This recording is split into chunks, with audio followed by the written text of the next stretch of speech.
Right now at 5 o'clock, we are following breaking news from Waterbury. First responders called to a Grove Street apartment after a carbon monoxide alarm went off. And then a body was also found inside. Channel 3's Aya Galal is live with more on what happened there. Aya.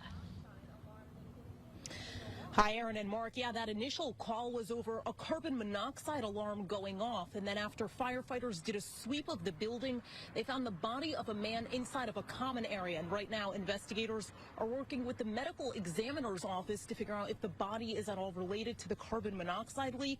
And tenants we've spoken with here today say there have been a long list of issues at this building.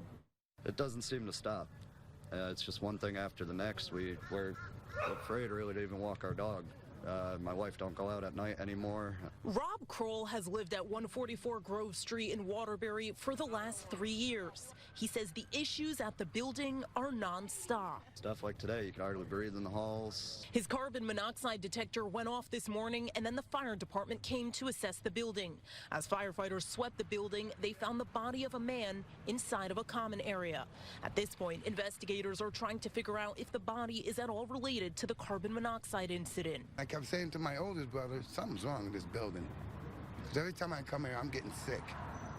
And if every freaking night I leave, I come home, I'm like, I'm sick again. Eventually, tenants were able to go back inside of the building after first responders deemed it safe.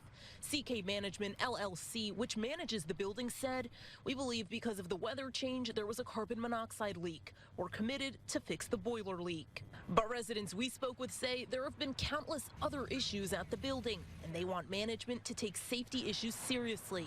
They say squatters have been coming inside of the building. You got urine, you got feces, they don't care. They come from all walks, and they know who they are, and they don't do anything. And CK Management says they plan on adding cameras to the property. Meanwhile, the Office of the Chief Medical Examiner will continue working with Waterbury Police to figure out how exactly that man died. Reporting live tonight in Waterbury, Aya Galal, Channel 3 Eyewitness News.